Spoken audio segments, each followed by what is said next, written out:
Good evening, Year 11, and welcome to your night before video. This time it's physics in preparation for your exam tomorrow, and we will be looking at the two required practicals, acceleration and the radiation and absorption of infrared radiation. So, the acceleration practical. There are actually two parts to this experiment, and you could be given questions on either or potentially both. So part one involves the effect of changing the force that is causing the acceleration whilst maintaining an object of constant mass. The second part of the experiment involves changing the mass when an object is being accelerated by a constant force. Both experiments can be completed with the same apparatus, and you may recall when you did this experiment you did them both back to back on the same day.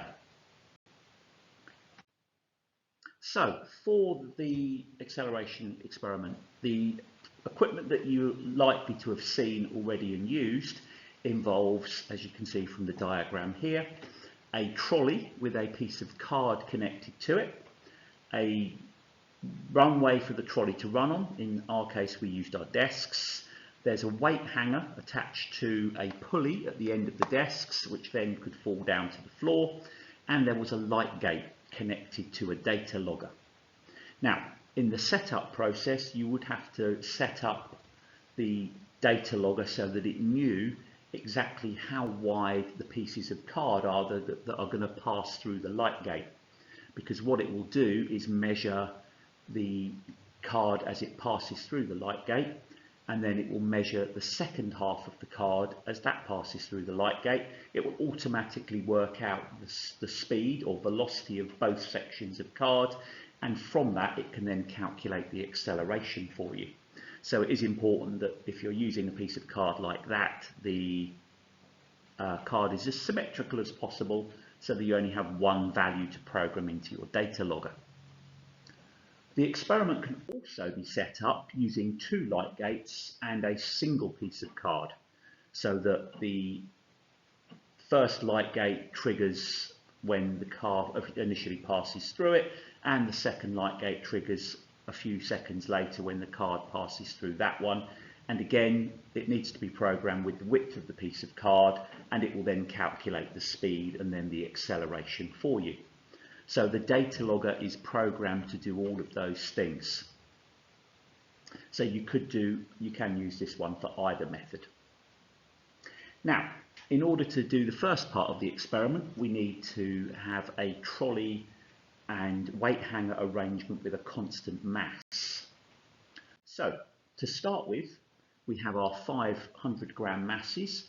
One of them is placed on the weight hanger, as you can see here. The other four are placed on the trolley. That means the total mass of the whole system, the trolley plus the mass hanger, remains constant. The trolley will need to be held, otherwise it will start accelerating by itself, so somebody needs to hold on to it. And it's important that you always start it from a fixed distance away from the light gate. So measure out a fixed distance using a ruler and draw a start line across the bench, so you can always have your trolley starting from the same point. The second thing that has to happen, and this is something to check in the setup, is that the trolley must pass through the light gate before the weight hanger hits the floor, because the moment it hits the floor it's no longer providing an accelerating force. So you may need to adjust the apparatus to ensure that that happens. Now, you are going to then release the trolley and allow the weight hanger to pull the trolley forwards through the light gate, and the data logger will calculate the acceleration of the trolley for you. It's always a good idea to repeat this process at least twice, ideally 3 times, before moving on to the next value. From there, you just take one of the masses from the trolley and you stick it onto the weight hanger, thus increasing the pulling force but maintaining the total mass of the system as a constant. And you repeat that process until all 5 of the masses are on the hanger and there are none on the trolley. As mentioned previously, you can then repeat that experiment at least twice so that you can identify any anomalies and you can calculate a mean.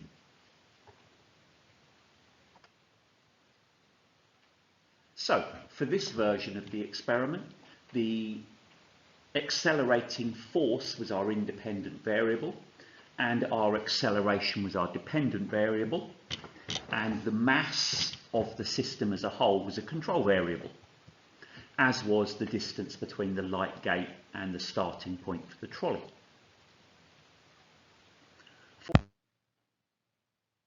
For the second part of the experiment, the setup is exactly the same, but this time we are going to be using a fixed force to pull the trolley along by adding a certain number of masses to the weight hanger, and then we are going to be changing the mass of the trolley by adding 100-gram masses one at a time and recording the acceleration for each one. Again, as previously, everything is set up on the data logger. The trolley is held at the same fixed distance away from the light gate, and the mass hanger has to hit the floor after the trolley has completely made it through the light gate. In this case, the mass of the trolley is our independent variable. The acceleration is our dependent variable still, but the force that's accelerating it this time is a control variable. So again, pick a suitable value or have a suitable value chosen to go on the mass hanger, and then add masses to the trolley to increase its mass in regular intervals. 100 grams is a good suggestion. Once you've completed both parts of the experiment, you can then analyse the results by plotting a graph. So for the first experiment, you changed the force and you were recording the acceleration. So you want to be plotting a graph of force against acceleration. Now you should recall Newton's second law and the equation for Newton's second law: F equals m times a, force equals mass times acceleration. The acceleration is therefore directly proportional to the resultant force that is acting on it. And anytime you have a relationship that is directly proportional, you should find that you get a straight line graph that goes through the origin, as you can see here. When there's no force being applied, there is no acceleration, the trolley doesn't move. And as you increase the force, the acceleration increases in a linear way. For the second experiment, where we were changing the mass, if we rearrange the equation for Newton's second law, you can see that acceleration is inversely proportional to the mass of the object. And so when you plot those results, you will get a curved graph like the one shown here. Mass is the independent variable on the horizontal axis, acceleration is on the vertical axis. Now, if you're asked to prove that this relationship is inversely proportional, what you need to do is to pick a minimum of 2, ideally 3 points that are on the curve. Take the mass value for those points, take the acceleration value for those points, and multiply the two numbers together. And for each set of points that you pick, you should always get the same answer. And that answer will be the size of the force that you had driving the trolley.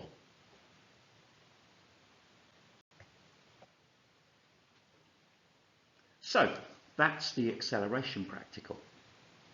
The second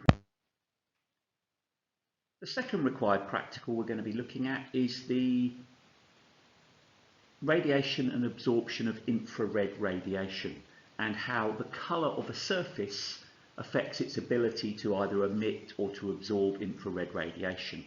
Again, this experiment can potentially become in 2 parts. You could get questions on either part or both.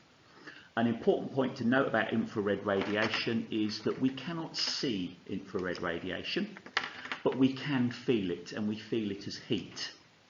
We can also build devices such as thermal imaging cameras that can detect infrared radiation and then display a picture in the visible part of the spectrum so that we can see it. Now, for the first part of this experiment, we are going to use a device called a Leslie cube. As you can see from the picture here, a Leslie cube has sides that are different colours. There is a white side that's relatively shiny, there is a shiny black side, a matte dull black side, and then a shiny silver side. You may remember seeing the can. The top surface and the bottom surface are not as important in terms of their colours, but we generally stand the Leslie cube on a heat-proof mat that prevents the energy escaping through the table. Now, we want to have some sort of infrared detector. A thermal imaging camera is great for this because that enables you to see it very clearly, but it could be something like a digital temperature probe or some other device that is able to detect infrared radiation. Now, in order to conduct this experiment, we first need to fill the Leslie cube up with boiling water, so we will need a kettle. Fill it all the way up to the top once it's positioned on the heat-proof mat and place the lid on it and give it a couple of moments for it to settle, and you will notice that you can actually feel the energy being released from the Leslie cube. Now, you have to work quite quickly with this. By positioning the thermal imaging camera or the infrared detector at a fixed distance away from either side of the cube, you can get a measurement for the amount of infrared radiation that is being emitted by the different sides of the cube. Now, from the safety point of view, it's very, very important that you do not touch the Leslie cube once the boiling water is inside of it. It does get extremely hot, and if you touch it, you will burn yourself. You can place your hands a few centimetres away from the sides, and you will also be able to feel the thermal energy being released. You will also be able to feel the difference between the different sides. In situations where a Leslie cube isn't available, this experiment can also be repeated by using cans, such as a baked bean tin, that have been painted in different colours. So you can have them painted black, painted white, you can have them with no labels on, so they're just exposed on the shiny silver surfaces, and it has the same effect. You can measure the amount of infrared radiation that's being emitted by them. Part 2 of the experiment involves using a heat source, such as a Bunsen burner or an electric heater, to be a source of infrared radiation, and placing different coloured materials a fixed distance away from it. In the case of the example we have on the diagram here, you can see there is a ball bearing stuck to the back of the panel using a piece of wax. It could also be done using a thermometer, which will give you an accurate temperature reading, or a temperature probe. Now, as the different surfaces absorb different amounts of infraradiation, in this case, the wax begins to melt. The side that absorbs the most infrared radiation will cause the wax to melt the quickest, and the ball bearing will drop off. If you have thermometers, the side that absorbs the most infrared radiation will obviously cause a bigger rise in temperature. Again, it's important that you don't touch the metal surfaces whilst the experiment is being conducted, and I would recommend not placing your hand in between the metal surfaces and where the heater is, as it can get potentially extremely hot.